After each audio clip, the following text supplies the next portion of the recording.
these are the three main key points to overcome any objection that you might get in your industry, okay? The first one is a philosophy. The second thing we're gonna talk about is the tactic. The third thing we're gonna talk about is how to overcome. But most importantly, I wanna go over why they occur, okay? Understanding why they occur is gonna be the main thing, right? So mindset is always gonna trump any objection that you get, because there's a certain way that you have to come at the objection. There's a certain way that you need to think when you go to tackle an objection. There's just a certain way we gotta go about it, right? And so I want to talk about first, why does an objection occur? First reason why an objection occurs, trust, guys. They simply don't trust you, okay?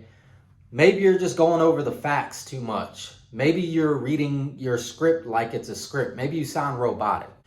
Maybe you just don't know what you're talking about, or you're not really paying attention to what the customer is actually saying, and you're pitching the wrong product. You just haven't built enough rapport. You haven't established a relationship with the client enough for them to trust you. Guys, there's been plenty of times when I've been on the phone with a client and I built enough trust with them because I wasn't looking for a sale. I was just listening, right? Where they're calling in, they just want to see if they can get a better price than what they're currently paying for. I quote them something a little bit higher, but we end up going through and calling the carrier so that way we can get an idea of what they currently have. And my price is higher, but they still end up going with me because they know that I'm going to be that advisor that's going to help their family when they need it the most, right? And they trust me. They trust me to answer the phone when I call, right? They put their trust in me and their policy in that product. It outweighs every single thing, every single time. Plus, you'll get referrals. You get massive amounts of referrals. That brings me to the second part here, right? Which is price. Okay? When you truly isolate these objections, these are the two main things, trust and price. Okay? Those are the two main things. Think about any time you haven't bought a product.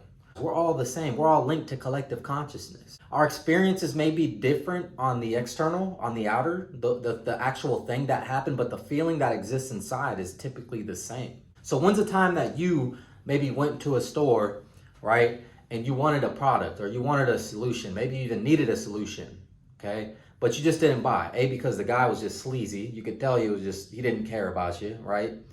Or B, the price was just too high. It's just simple. You just didn't have it on you, right? Once you understand, you need to understand. There's no other reason. It's not you, man. It's not you. It's not how you sound. It's not how you look, especially in telesales, right? There's a reason some of us do telesales, like myself. No, I'm just kidding. But seriously, it's not you, okay? So I want to talk really quick about philosophy, right? Or rather stated, okay, the big one here that everyone knows, that everybody's talking about it, right? Mindset. Your mindset needs to be set, okay, on overcoming objections before they arise. When you pick up the phone and you go to dial a lead, right, and you're telling yourself, man, I hope they don't answer the phone. Man, I hope they don't answer the phone, right? What are you telling yourself? Think about that for a second. What are you telling yourself when you go to pick up a phone and you dial a lead? Are you saying things like, man, I hope they don't answer? Okay, you have that mindset before they answer the phone, you've already lost to it. Would you agree it's okay to anticipate the objection?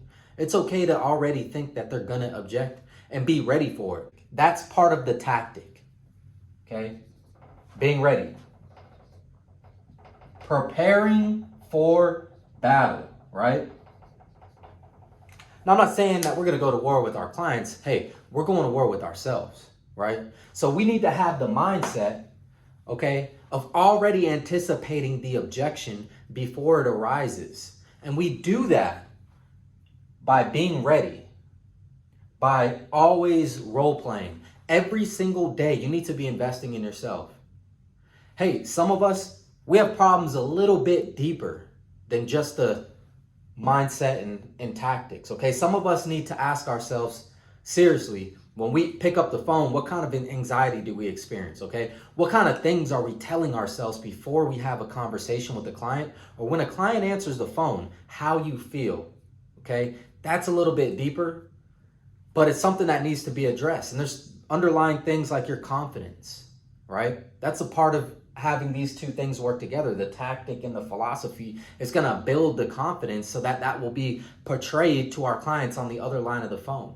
Do you want to deal with the sales rep who's not confident in their product, or would you like to deal with somebody who actually sold and bought into their product, right?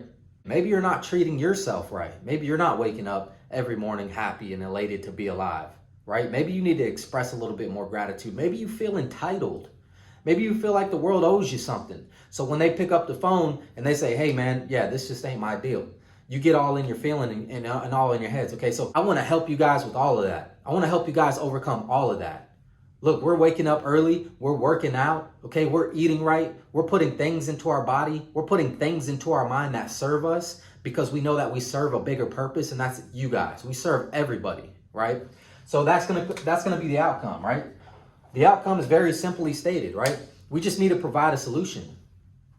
We need to confidently provide a solution, and we need to continue to do that, right? So consistency. It needs to be second nature. The outcome is not the sale, guys. The outcome is not the sale. The outcome is to repeat that process, right? So overcoming the objection and starting again, right? So one thing I did want to add, guys, is when you get the objection, right? When it does occur, you need to ask yourself, where did I drop the ball? And in what area can I improve? A, is it trust? Did I say enough on this phone call? Did I build enough value in this presentation to earn trust, to earn the right to ask for the sale? The second thing is price. I mean, hey, with our scripting, we go high, okay? We go high. There's a reason why our average annual premium is right around $1,000. One of the only IMOs in the industry to do that, especially telephonically, okay? Okay, so we aim high, right? And we also anticipate that they're gonna object to that price, and then we have a system, right? We follow a system, okay? But if it's honestly, if it's the price, hey, you can sell stuff to people who can't afford it. That's not the goal, right? But if you do all the systems, all the processes, all in alignment together, it's a synergetic equation. You will end up selling clients, you know, more than they can afford because you've built enough value to where it exceeds the amount of money that they make monthly. If you guys want to talk about how we generate leads, how we overcome objections, if you guys need access to sales system support, hey, send me a text, 512-649-4202. Okay, my name is Anthony Patton. Again, 512-649-4202.